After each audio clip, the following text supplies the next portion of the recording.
Hello, everyone. Uh, it's my pleasure, my honor to welcome here today for our Whatever Happened To series. A wonderful young couple sitting right there in front of you, Coral and Michael. Hi, Timo. Uh, the Solomon Berkovskys, and somebody that we can't see right now, but I guess we might be we might be able to. Oh, right there, Ariya Shirel, the newest addition of this wonderful family. Welcome to this program. We were waiting for a long time to see you guys, and unfortunately, we can't do that in person, only through technology. But hopefully soon, face to face. Um, I don't think that you need a formal introduction to everyone who's here on call because we have here your friends and colleagues, musicians who know you and look up to you. And I saw when we posted the flyer on Facebook, they jumped on it and they sent the hearts and the love it program and all that. And so I don't think we need to introduce you to them. And our congregants who are here, they know you for years now. Michael, you're still new in the Bet Tikva family. Let's put it like that. Not brand new, How many but more still years? new. Well, listen, I'm the Chazan at Bet Tikva for now 18 years. I'm still the new Chazan at Bet Tikva. Okay, so it might take 20 years or so. You're keeping yourself young forever. I see. That's a good recipe. Exactly. But Coral we know since she was a pre-bat mitzvah girl who came for lessons and Friday night services with her parents and being part of every musical event there. If that was a musical Friday Night Live or was it a concert or a recital, and the Solomon family generally were part of that. And you are really B'nai Bait, I should say. Our kids who grew up, I shouldn't say kids, you're not kids anymore, but our people who have grown up in the midst of this congregation, and we love you, and we love to see you, and we're eager to hear from you. Whatever happened in the last little while? Tell us, tell us a little bit. Sure. Well, for the past, let's talk about the year and a half, pandemic, and maybe a little bit before pandemic, we actually were active in all sorts of diverse projects, I would say. From, I don't know, where could we start? Well, we've been organizing concerts before the pandemic, and actually during the pandemic also we've been somewhat active. Coral played a concert for a group in San Francisco with a violinist from here, Julia Merzoev. I presented a few conferences for teachers, RCM teachers across Canada, seminars on teaching online. Hundreds of teachers were there, all zoomed in. So despite the fact that we've been home, it's been actually quite busy, surprisingly busier than we expected. Yeah, that's right.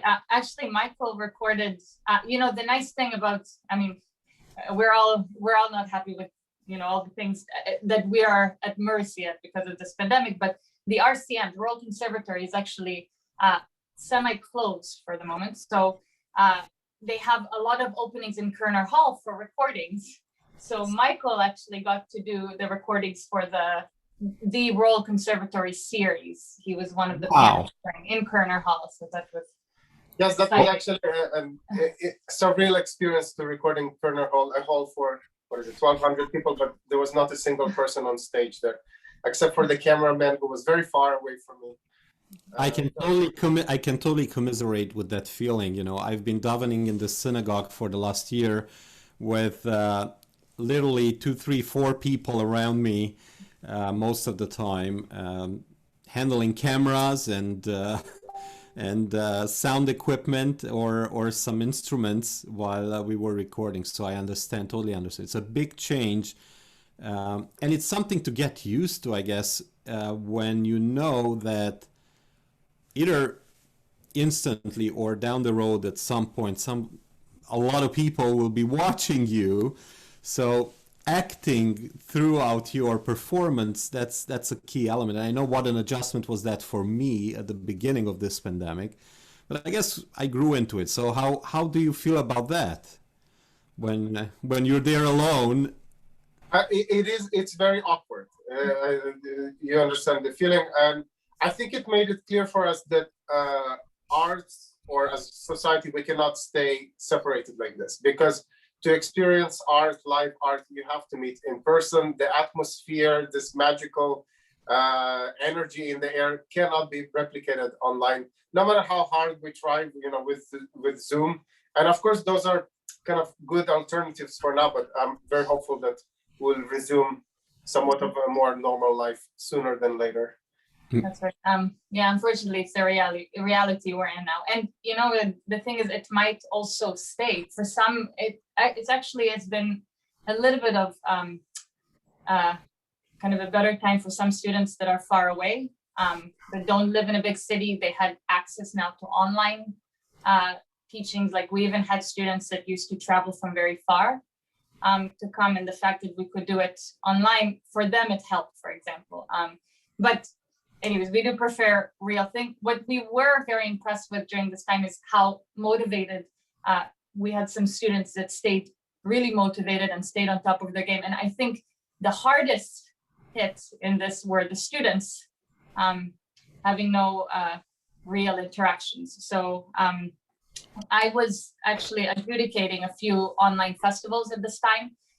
And these festivals include young participants from all over the city. And first of all, there were a lot of participants. And it's amazing to see the level of the kids in town, especially during this time when they're all at home, and a lot of them have online lessons. So it was really, really nice to see. It was difficult to judge back only by writing without interruptions, but the festivals I was with, the Unionville Festival and the Oshawa Music Festival, did a great job at Durham, and they did a great job at connecting it with the kids and keeping kind of this musical, friendly but competitive spirit alive during this time.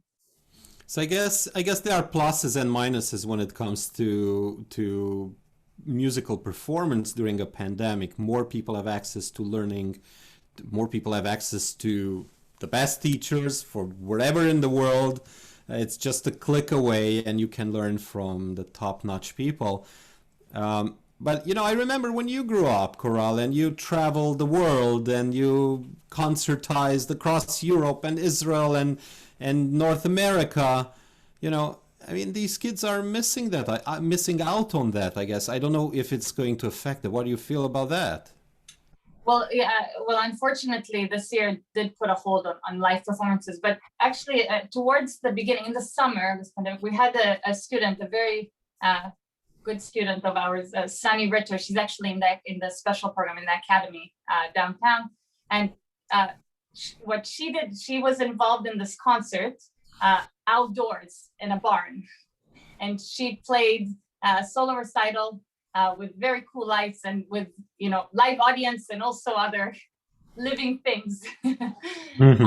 And she had a great time. So this was this is the type of opportunity that I feel you don't I don't remember doing such a cool concert outside. Well, look, you said it right, that it has pluses and minuses. I also wanted to give a shout out to Jean and Rosemary Blank for supporting Sunny at this recital. Through the Beethoven Society. But I think the plus is, because everything became digital, kids are much more focused, and artists are focused on recordings. Okay, so when they're asked to submit recordings, I have students submitting recordings now for international competitions. They will spend a lot more time polishing these than before the pandemic. It seemed to be a little bit more natural before. And creativity also, by the way, experimenting with creative recording. Yeah, people have tried really to kind of step up to the game and make their videos more interesting. Some of our students started YouTube channels and getting audiences there and promoting their content. So I think those who want to thrive will thrive no matter what. That is really really cool. And I mean, we could just see with your little video that you submitted to our committee. No, I'm joking. You didn't submit it to our committee. The little video that you put together to advertise this program that we played at the beginning. So those who were here at the very beginning were able to see you.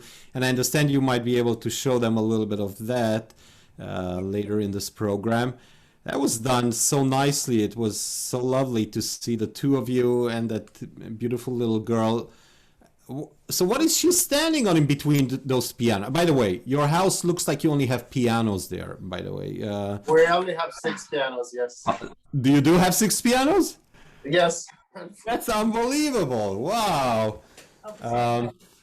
Whoops. Okay, that was the wrong button. Sorry. Anyway, that's okay. I understand. You want your privacy. I get it. Okay. That was last minute experiments we did online, but we can also show you the real thing. Maybe we'll play a piece or two first.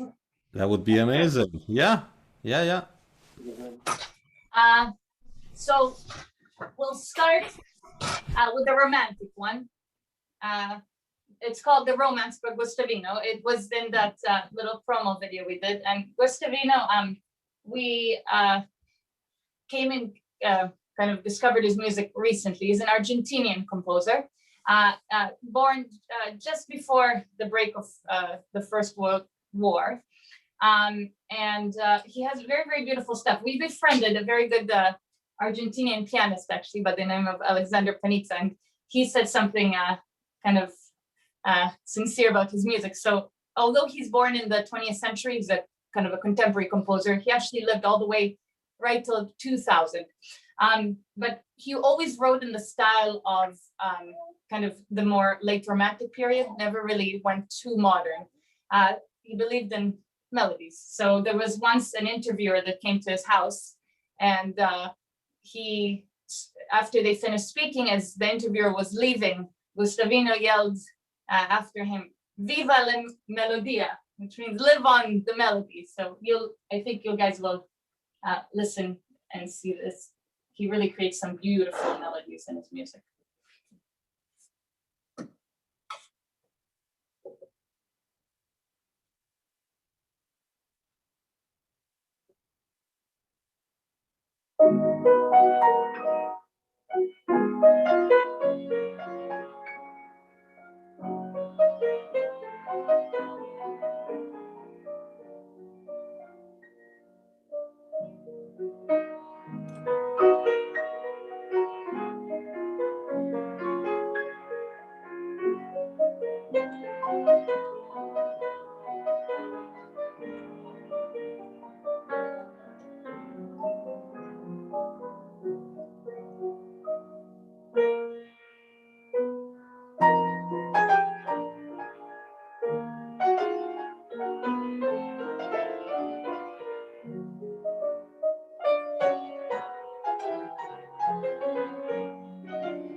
Bravo!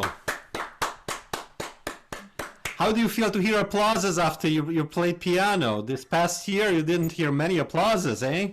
That's right. But Tibi, your applause means everything.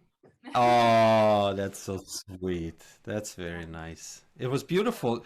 Apropos Argentinian music, the last concert you guys program we did at Bet Tikva, if you remember, that was the Argentinian tango, yes? That's right, with Roxanne and Fabian Belmont. That's right, and that was a really nice program. Yes. I think we should play that one day. We'll do Bet Tikva cinema, concert cinema. We'll have to look up that recording and play it for everyone who would like to see it again. So Yeah, and tell maybe us about. or we'll do one more quick one, just Okay. to zap things. Oh, by the way, do you want to, before you play the music, Coral, because we see you're not using a regular binder for your music, and for most people that looks really interesting. What is that music binder you're using there? It's a Apple iPad. Okay, I mean, Apple is not sponsoring this program. Nevertheless, we thank them for the technology to advance musical science. Right, Michael loved to use those in the past, and I always was kind of into the books and this, but the pandemic converted me. Now we store a lot of music on the iPad and we flip through it. It's much lighter than all the books anyway. Looks very cool. Yeah, so what should we do next? Okay, so the next piece we'll do is by Milhaud, Darius Milhaud, who was a French composer, and actually he was born into Jewish parents. And what's interesting about him is, well, he was one of the six Sixth grade French book. Yeah, of kind of the late 19th century, early 20th century. and he actually worked at some point for 2 years. He was the secretary for Paul Claudel, who was an eminent poet and dramatist at the time. And he actually was the ambassador for France in Brazil. So they lived in Brazil for a little bit. And Mio also set a lot of his music to Claudel's writings. And he was, of course, very much inspired by Brazilian music. So this piece we're going to play is from Scaramouche Suite. And this is the final movement. It's the Brasileira. And whoever is listening, feel free to get up and dance if you want. Oops. Sorry, one sec.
Beautiful. Beautiful. We're trying to use multiple camera views, show people that we are technologically very, very advanced. From time to time, we see somebody walking behind. I guess that's somebody from your video crew with a little baby. But that's good. It's my pleasure to also mention that your dad, Emil, who's been a member of our music committee for so many years, and Lena, he's helping out. Obviously, you need a little bit of help, and it's good to. Hi, Ariya. Okay, let's talk about Ariya. Tell us a little bit about her. How is it? I just wonder, how is it to grow up as a little baby in a house where music is played all day long? I assume that's what's happening there. I think it's a lot of fun. I mean, It's a lot of fun, TV, and I don't know if you know, but Ariya arrived exactly on my birthday, so we share almost the same hour. So Ariya arrived at 6:30 a.m. on July 10th. So I was very happy to greet her on that day. And oh, for us, you know, I keep thinking that this pandemic happened at the right time for us So we've been able to spend a lot of time with her at home. And what can I say? It's for those that have children, know that there is nothing better than this in life, right? So I think she enjoys all the music. We can certainly see her already responding to some pieces that we're playing. She's now 7 months old, so she's just starting to interact even more. We're waiting for her first words. Everybody. But she's already singing a lot. Oh, that's beautiful. Everybody's asking me. So tell me, are your children, already singing so beautifully? Are they going to be chazanim and I said I'm raising them to be rabbis, actually. But anyway, do you see her already becoming a musical genius like you guys are? Well, I don't know about musical genius, nobody knows that, but I'll say that I do think that musical education is really important. So regardless of what she chooses, we will certainly introduce her to the classical arts, and maybe she will be doing piano. Maybe my friends, at the RCM, everybody's volunteering to teach her different instruments. So she has already so many openings in different studios. It will be a tough one to convince whether it will be piano, harp, violin, or maybe even trombone. Who knows? It'll be a very interesting musical experiment because, you know what, the two of you are very much inclined into clearly classical music, and this girl is raised with classical music from her first day of life. And do you know any studies done of benefits of listening to classical music as a baby? Have you ever looked into that? My students brought us the full tapes of Baby Einstein, Baby Mozart. So there's enough studies to show that it has good effects. I don't know exactly all the details of those, but I'll say this. When I was teaching years ago, I was teaching in Harlem, in New York, in schools for children from families with sort of more difficult circumstances. And I was amazed to see these kids responding so positively to classical music. Okay, so I would always say that you never know exactly what happens in their minds, in their hearts when they're listening to classical music, but for sure something does wake up inside them. And so I definitely want to instill it in my children. And I'm sure our Jewish community always valued the arts. So this will not stop with the pandemic. Good. Yeah. And you're recommending this to other young couples with little children, play music, play classical music, something that would calm them. Is she going to sleep easier with music, by the way? I don't know if she's going to sleep whether we're playing Prokofiev or whether we're playing Bach. She's getting used to this constant noise at home, so maybe that's better for her. And if you're asking for a live experiment, now during when we were playing, she was sleeping very comfortably until she had to come and join the interview with us. She's certainly very cute, very cute. So tell me, during this pandemic, lots of musicians are trying to get involved with projects, working with singers from different parts of the continent or the world, and do these live performances, sometimes recorded, sometimes live. Have you done any of that during this time, or you were mainly teaching, or? Well, we were teaching a lot, but I did a concert we were mentioning earlier with Julia Mirzoyev. We did a concert for this competition in California, but it was pre-recorded, just because it was, I think, a little bit kind of earlier, and we did it. Sometimes when there are live recordings, things can happen, so it was the safer choice, I think, to pre-record. It a little bit, I mean, of course it's great to make music at all settings, but we do miss the live adrenaline aspect of performance, the kind of in the moment feeling. Well, Tibi, for us it's been a little bit of a cheat. I mean, we have each other here, so we can always have a concert and explore repertoire. And we've been organizing some things like for our private studios.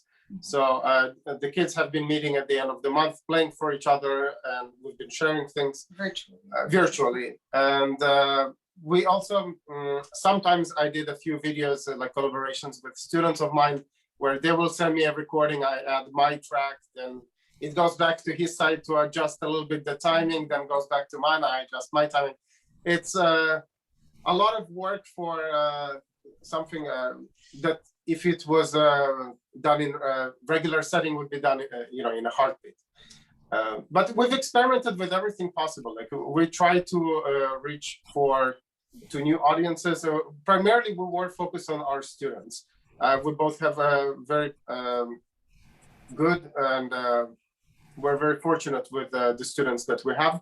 And we've been growing that studio even during the pandemic. So it was great to see for us that there's still focus on the kids to keep learning. I think we mentioned to you, we started an academy, actually, the BSAM Academy. So we have also a few teachers enrolled with us, and a lot of students. All are very nice students, I must say. And we hope to, and now we have a lot of pianos here kind of sitting and waiting for somebody to play on them. But eventually we hope to get the house full again with students and families also. So, that's amazing. We had actually this kind of now this time where we're trying to combine recordings and playings and videos and all that. It got us to appreciate more what actors do. We had actually a very interesting gig last year, it was, where we helped Kate Blanchett, who is the actress, well, she's a very renowned actress, Oscar-winning actress, who acted in Lord of the Rings and Blue Jasmine and all that, and we actually coached her how to play piano. And the interesting part of that, she knew a little bit of piano, but she was doing a duet with another male actor, and he didn't know how to play piano at all. So in one day, he had to learn how to play kind of a Chopin piece and then another piece, and they had a duet, and they actually wanted to learn how to play it in a day. And then they had other music playing at the same time. It was a very, very... Well, with the magic of video, you can make an actor pretend like they can play piano after one day. So it's amazing how they do it, and they learn the right things so quickly.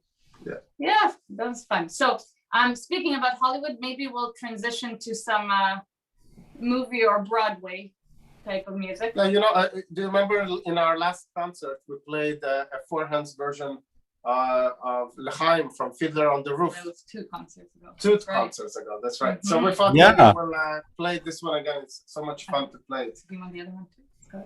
No, let's do okay. Mm-hmm. There's never a better time than now to play and to sing L'Chaim, I guess. So let's hear you. Oh, it's on piano.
Bravo, bravo.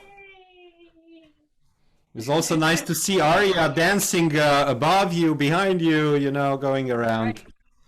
Well, I think all the Bubbies and Zaidis, the Sabas and Saftas on this Zoom are so jealous of Emil, that he is able to hold that little girl. A lot of people can only see their grandchildren online these days, so you are fortunate to be able to see your father there, and Ariya to have him there around.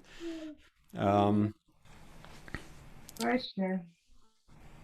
We have been very fortunate during this time, and I want to say that it was very helpful that the community stayed connected through, even if it was through Zoom. It was important to see that there was still interaction and things happening online. Be it sometimes conversations, talks that Carl and I have joined in online. So the world has not completely stopped. exactly, it didn't. But now the big question is, because we went through a tremendous transformation. I mean, we've become better technologically inclined, and everybody's a video editor today and a sound engineer. And but what's going to be the normal after? That's always the question. And we're asking that at the synagogue because our life at the synagogue has changed. We've moved online. Our programming is online. Our services are online. And we just don't know where this is going to lead. So what do you think? How is this going to affect the music world? It's hard to say. I will maybe say that for the younger generation, there will have to be more original. So during the pandemic, I had colleagues who have been able to organize online concerts that were well attended online, and they were also able to be compensated properly for this. So there are people who prospered quite well during this time if they're very resourceful. It is a little bit harder to make that change. I'll be honest. I mean, teaching online or performing online, it's a very different experience. But I personally don't think this is with us to stay for that long. I strongly believe that the normal that we had before will restore and will resume within the coming year gradually, whether it will be reduced capacity and then slowly it will be normal. We see that already happening in other countries. And I think Israel is also going to be a little bit easing the lockdown starting this week with the vaccinations there going so quickly. So I'm optimistic that we'll be playing again at the synagogue by the time next summer comes. Oh, that would be fantastic. It would be fantastic to have you back. And maybe, we spoke about this a few years ago about a series of programs for children. You remember? Yes, I remember. That would be an amazing thing if you could spearhead something like that. Maybe something what Leonard Bernstein used to do. And I think the world is kind of missing that aspect. No? What do you think? Leonard Bernstein. Absolutely. I was actually revisiting some of his recordings during this time. And we had some plans to start things, and we've been doing it a little bit with our studio students. And we certainly look forward to presenting more venues at the synagogue when it resumes. Tibi, you can count on us. We'll be there with a new program for the kids. That sounds amazing. That sounds amazing. Well, I can't thank you enough to make time in your, well, I'm sure, busy day, with teaching and to not to put Ariya to sleep when she was supposed to go to sleep, just so we can see her a little bit. And she is so lovely and beautiful, like her parents. And thank you everybody else who joined in and listened today. We really appreciate it. Yes, we will try to make this this little informal interview available on YouTube as well for those who couldn't be here in time. Our YouTube recording actually didn't work, but we will try to use this recording, the Zoom recording, and upload it on YouTube at a later time. And I don't know if Samantha Cooper is still here on the call. We had her here at the beginning. Samantha Cooper, who's another wonderful musical genius who has grown up at Bet Tikva, and we're just so proud for our kids who excelled in music over the years and become real stars. And this is what this program, this series of programs, actually would like to highlight. Samantha Cooper and her fiance Jordan Friedman, also a musician, will be featuring them as we featured Coral and Michael and Ariya. We'll feature them on March 10th. So please look for the advertisement coming up in the next few days. And those who would like to join us tomorrow night in the Great Jewish Composers of Opera, Operetta, and Broadway series with Alexander Veprinsky. He's going to be talking about, or I should be interviewing him about George Gershwin, someone who is well known for many. So if you want to go on the synagogue website and look up the advertisement and try to register. I think that's all I wanted to announce. Maybe because it is Purim, Michael and Coral, do you have 2 minutes to watch a little video? Absolutely. Okay, so I have a video here that Rabbi Sachs and myself, we prepared for Purim for our congregation. It's a little Purim spiel, and I hope everyone will enjoy it. It's a little bit of an intro to the holiday coming up next week. I'm sure all of you know the song Bring Him Home from Les Miserables.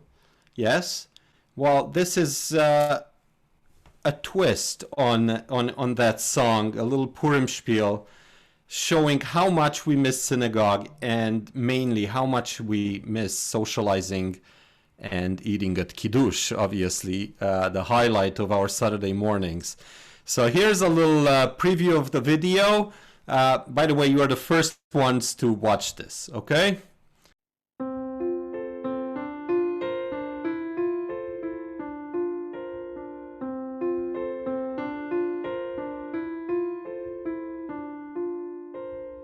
God on high, hear my prayer. In my need, you have always been there. Each Shabbat, I'm alone in my home by myself. I miss my friends, my community.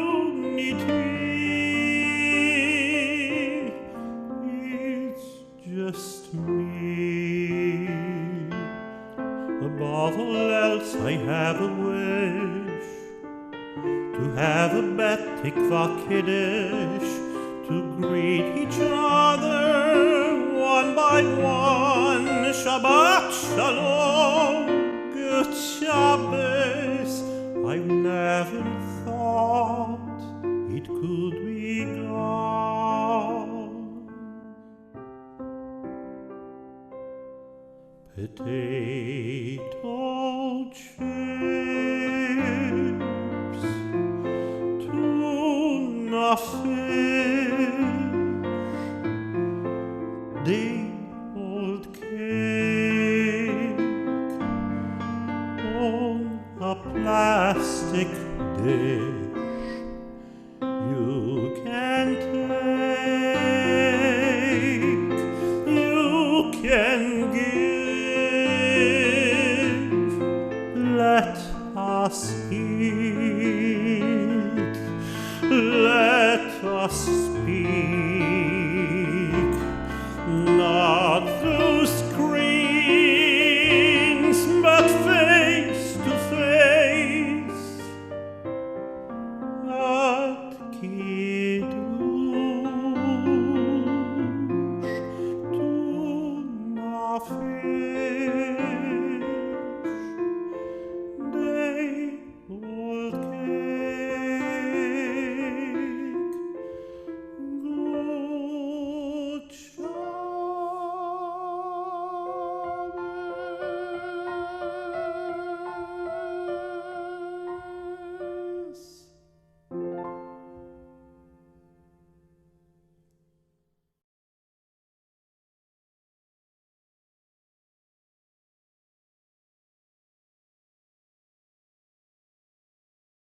Okay, then we're just going to thank again Coral, Michael, and Arya, and Thank you, Emil, Phoebe. and And Emil in the Felipa. background. Oh yeah, well we miss you guys, and it was so good to see you today, and Likewise. looking forward to see you in person, hopefully very, very, very soon. Yeah, thanks again Okay. for all the support, TV, all through the years from Betikva and everybody. We really can't wait to come back. Okay, we love you guys, and be well. You Bye, too. everyone. Thank you, everyone, for joining. Bye bye. Bye bye.